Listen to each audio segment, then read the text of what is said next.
inicio a la revisión.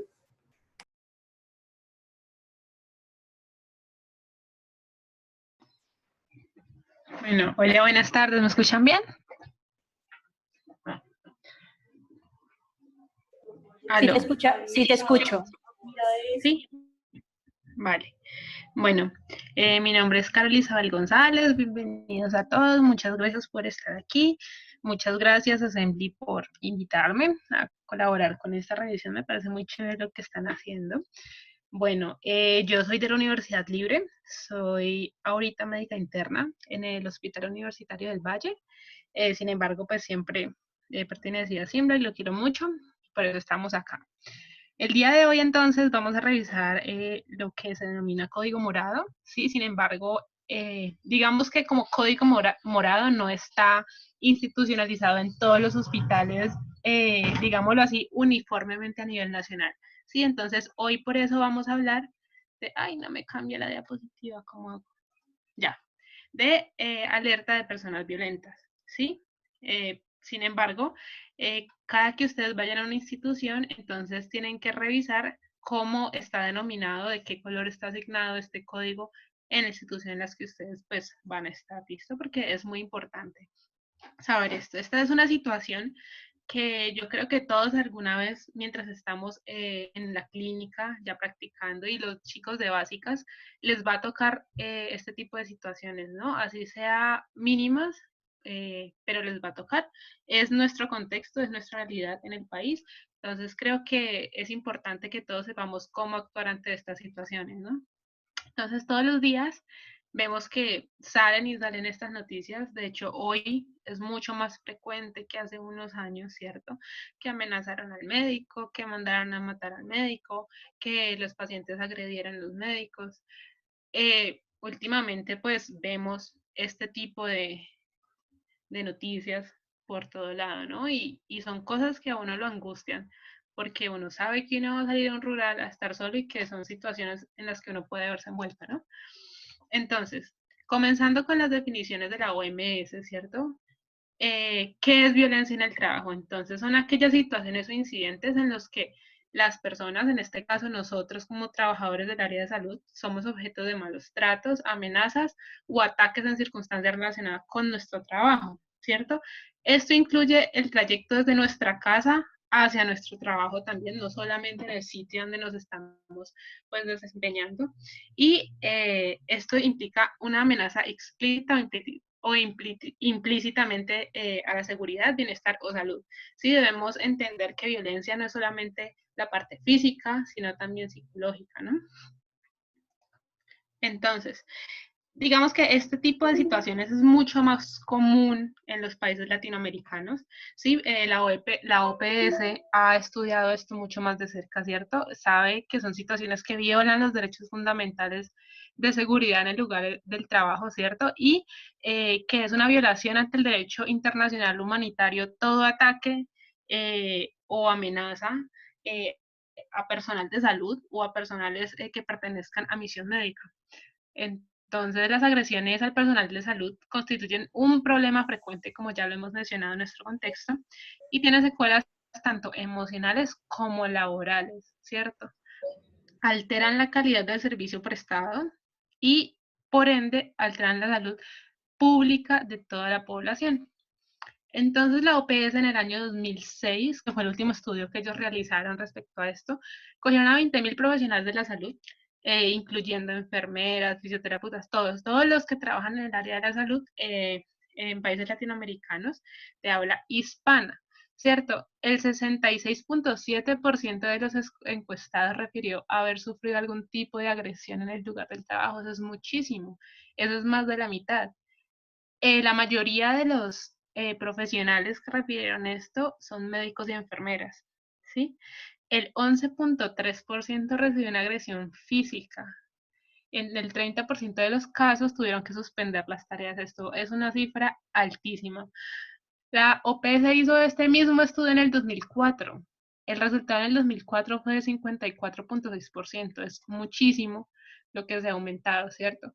y eso fue en el 2016, estamos a 2020, vamos a ver cómo resulta la próxima encuesta. Sin embargo, con todo lo de que hablamos de las noticias que siguen saliendo, probablemente la cifra sea aún mayor. El 46% de estas personas refirió sentirse inseguro en el trabajo, ¿sí? Y en este estudio, las causas que, digamos, desencadenaron este tipo de agresiones fueron la demora en la atención, la carencia de recursos para la atención, las circunstancias de brindar el informe médico y la comunicación de fallecimientos a los familiares. Como podemos ver, son circunstancias o son causas que muchas veces se salen de las manos de nosotros los médicos, ¿cierto? Y que son simplemente cosas con las que tenemos que cumplir en el trabajo, pero muchas veces la población no entiende esto, por eso la importancia de tener una buena comunicación médico-paciente. Entonces, acá en Colombia, digamos que no se ha estandarizado algo por parte del Ministerio de Salud, sin embargo, el Ministerio del Trabajo sí ha elaborado una guía de prevención y protección de agresión y violencia contra los trabajadores de la salud, precisamente por todas estas situaciones de violencia que se vienen presentando. Entonces, hoy vamos a basarnos en esta guía, ¿cierto? Porque cada hospital tiene su protocolo y su código, entonces es muy difícil como ponernos a estudiar los códigos y los protocolos de todos los hospitales del país, ¿cierto? Entonces, vamos a remitirnos y a usar esta como guía, ¿no? Entonces, lo primero que debemos tener en cuenta es que nosotros estamos amparados en este decreto que ven aquí, ¿cierto? El 1072. Ahí está absolutamente todas las instituciones a las que debemos recurrir, cómo debemos comportarnos, todo esto debemos tener en cuenta cuando seamos víctimas de una situación de esta que estamos amparados en este decreto. Bueno, entonces esta guía nos dice que por qué se producen las agresiones. Entonces, situaciones de angustia por parte del agresor generalmente son por falta de información. Vuelvo y repito, estas situaciones, muchas de estas, yo creo que la mayoría, pueden evitarse teniendo una buena comunicación médico-paciente. Generalmente porque los agresores están bajo efectos de drogas o alcohol, ¿cierto? Si nos llega un paciente en estado de embriaguez, ya sea por cualquier tipo de sustancia, ya sabemos pues que debemos estar alerta ante este tipo de situaciones. Intento de obtener incapacidades no pertinentes, esto es muy común, muchas veces esto les va a pasar muchísimo en consultas si ya no les ha pasado. Y una alteración del estado de ánimo, secundario estrés o a una demanda no satisfecha. Bueno, entonces hay como unas alertas, unos warnings que esta guía nos dice que debemos tener, ¿cierto? Entonces, primero, si vemos una persona alterada, que está tirando cosas, que está azotando cosas, o sea, que se le vea la impaciencia, el estrés y ese tipo de situaciones por encima, es como el primer warning que tenemos que tener. Si con las quejas que él hace intenta alterar a los demás usuarios, intenta pues hacer que todo el mundo se ponga en la misma tónica, agresivo, se pone a gritar en la sala de espera, ¿cierto? Si se dirige de manera grosera a los empleados, ya sea administrativo o asistencial, si porta algún objeto contundente, ¿cierto? Alguna arma, algún tipo de objeto con el que pueda amenazar la vida de alguien. Ya hablamos de las sustancias pues en estado de embriaguez y si ya es una persona pues que tiene este tipo de antecedentes de agresión en la institución. Entonces cuando veamos alguno de todos estos signos, ¿cierto? Tenemos que estar alerta y debemos saber cómo reaccionar. Entonces, primero, ¿cómo vamos a actuar en caso de agresión? Primero, cada que uno vaya a una institución debe conocer el protocolo de donde labora. Otra vez recalco eso porque hay que saber cómo activar el sistema de alerta. Sí, entonces generalmente en la mayoría de protocolos que yo revisé hay que reportar al jefe de servicio, ¿cierto? De ese momento. Sin embargo, cada uno debe conocer el código de alerta de donde trabaja. Sí, lo más importante es mantener la calma.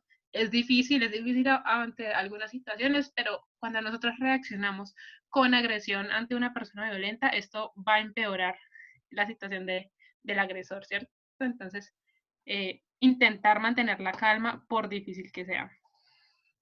Entonces, los tips que nos dan frente a una persona que está, digamos, siendo bastante agresiva, no realizar movimientos bruscos, porque estos pueden ser, digamos, tomados como amenazantes, guardar una distancia de mínimo 1,5 metros, ¿cierto? No vayan a darle la espalda al agresor, no miren fijamente a los ojos ni señalen con el dedo porque esto también puede ser amenazante, ¿cierto?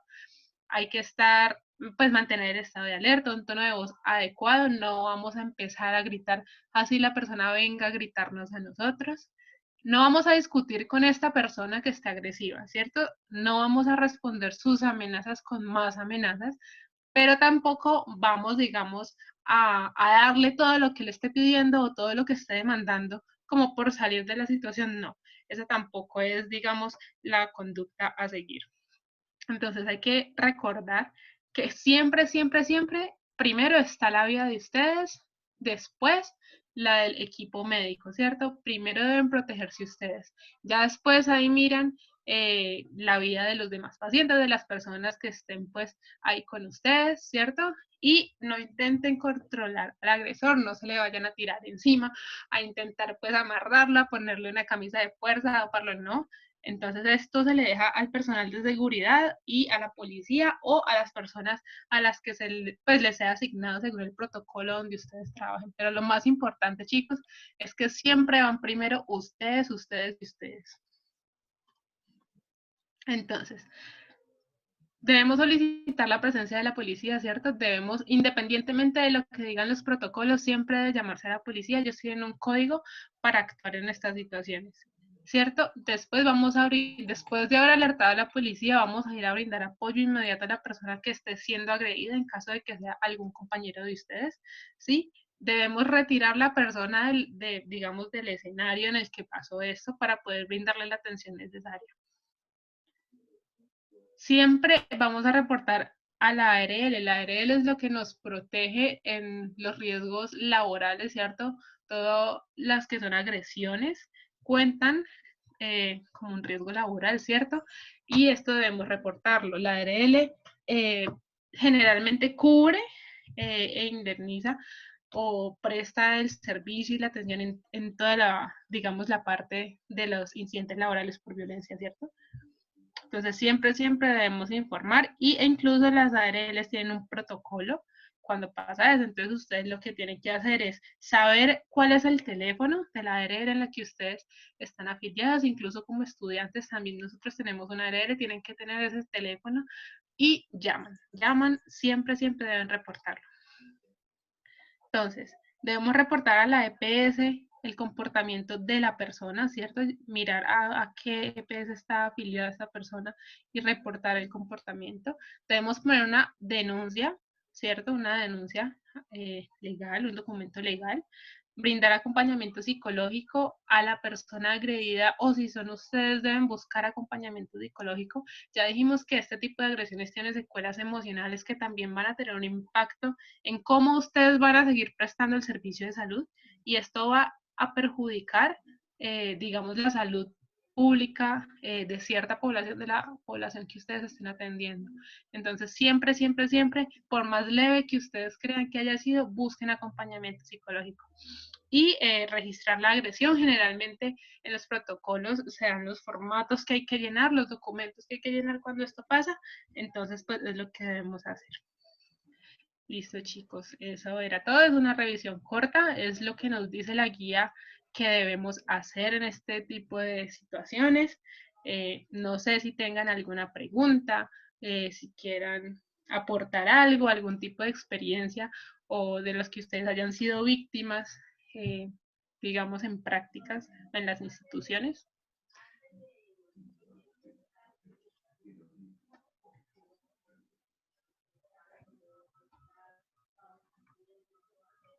Chicos, daremos 5 minutos para preguntas.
Bueno, chicos, muchas gracias a todos por participar de esta increíble revisión virtual. Esperamos nos acompañen en la siguiente, que les recuerdo es el 24, viernes 24 a las 10 de la mañana, código rosa y código blanco. Les recuerdo que esta revisión virtual queda grabada y se montará posteriormente en el canal de YouTube de la Asociación Assembly y ya listo. Muchas gracias a todos. Nos encanta que les haya gustado y que todo haya quedado muy claro. Nos vemos pronto.